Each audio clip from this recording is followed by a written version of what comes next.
information received on those candidates, and I hear two different perspectives, which is maybe yes and no. So that would be a board decision around whether we need the biographies for all the internal candidates or just the names are adequate for those candidates. And then second is external, whether in separating between the consent agenda and the regular business agenda, whether we need biographies. So first of all, let me not get too confused here, and I already am.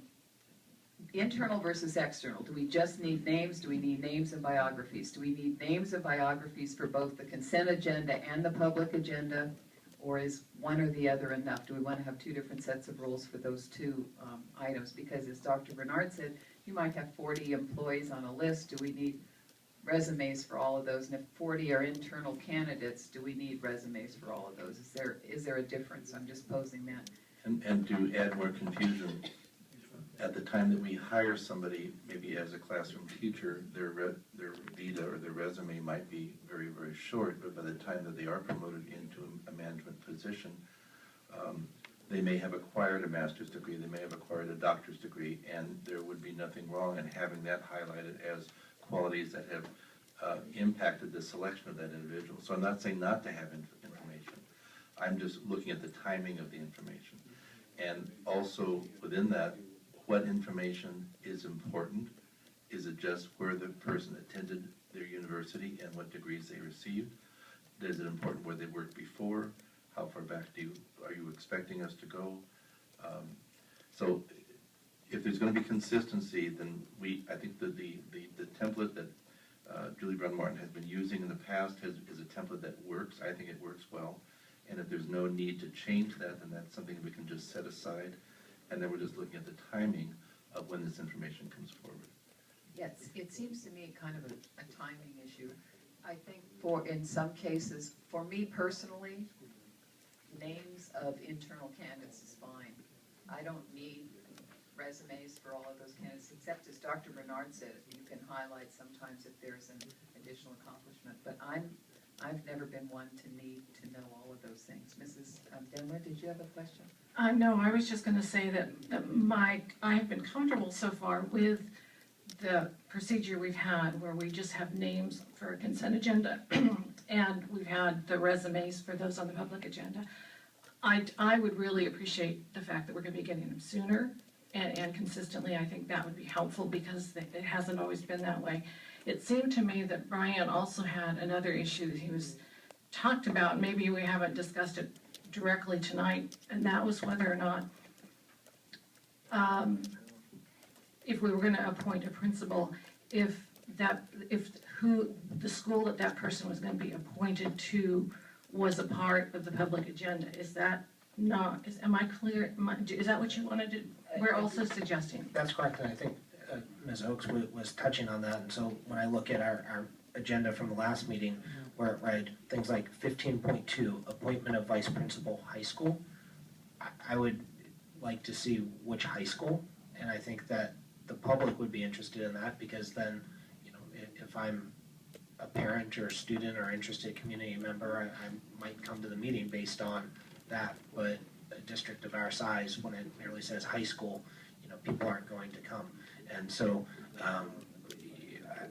I would return to, if it's on the public agenda, I guess that would be my suggested threshold. If it's on the public agenda for board approval, that those would be the ones where we would provide a brief background. I think what Ms. Braun Martin has been providing is certainly completely adequate.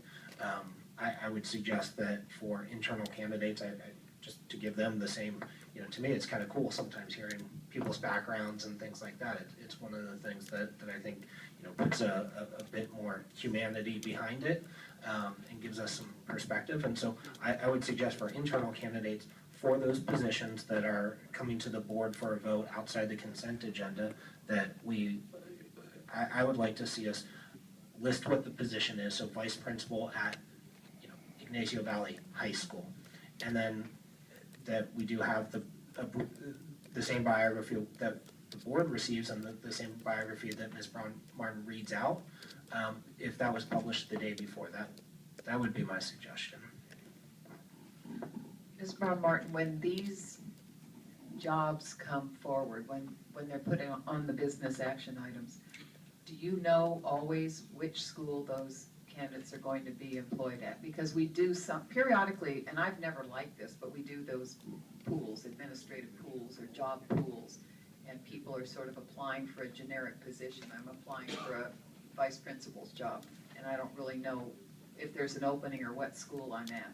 When you bring these jobs forward, do all candidates, have they been informed what their school site will be, or are they simply, or sometimes they just informed, we're offering you the position of vice principal at a high school? Many times we know which school we're going to recommend that they go to. Occasionally, especially in June or over the summer when we haven't finished filling all the vacancies, we might still be thinking of shuffling one or two people and we haven't made a final choice on the specific site. There are times when you will hire somebody to be part of a pool, not knowing exactly where they're going to be when the dust settles. And so those times will come up, not too often, but they will come up. And my goal isn't to create more work, but rather, just the vast majority of time since I've been on the board, when we have had candidates, we've announced which school they're going to. So I would just propose that we put that on the public agenda in those instances where they're in a pool, that we can announce this particular candidate is in a pool. So, and Dr. Bernard, I'd look to you. I mean, so my goal isn't to create a lot more bureaucracy here, but rather to share with the public the process. That's understood. Something else I wanted to mention, and this goes with not only this district but other districts, is when you hire someone into a position, you hire them into the position for the district. And then after they've been hired, then the district is in charge of where they're going to work, because they could work at multiple sites perhaps in their career. When an individual thinks, or when the community thinks that they own that person at that school only, then it creates other kinds of issues with regard to transferring somebody because they have a skill set that we need to have somewhere else. So that gives you a little bit of background that when we are posting a position in adjoint, it's not necessarily a principal position at this school, it's a principal position in this district. And then we decide where the best fit is. And sometimes you have somebody who's great, but they're not maybe great where the opening is, but there's somebody else who would love to go to the opening, and then you do an adjustment so that you end up satisfying needs of both sites. Yeah, that's an important point. Well, I'm hearing several issues here, and I think one that we probably have to tackle, and I'm glad this board is interested in it too, and thank you, Mr. Lawrence, for continuing to bring this up, which is the public posting of these names and resumes, and when that's most appropriate, and that's one that we continue to grapple with. So I would say that what we've done here is probably identify some of the areas of concern or issue or needs, and that it would need to be phrased out as a board proposal that we would come forward with and maybe get a little better parameters, because you're bringing up some of the pitfalls and things that stop it from just being 100% consistent. Well, I've been around a long time. No, I like that. It's not his first rodeo, as he told me.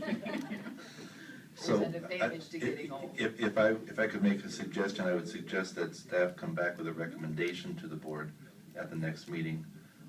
And then I'll be sharing this information with Dr. Meyer, and Julie Brown Martin will be assisting in that process. And I'm certain you captured the areas of concern expressed by various board members or needs. I'm sure you have all together.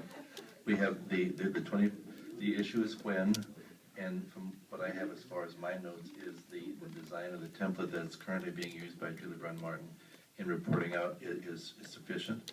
And when we were successful in getting it to the board early enough, that template was sufficient.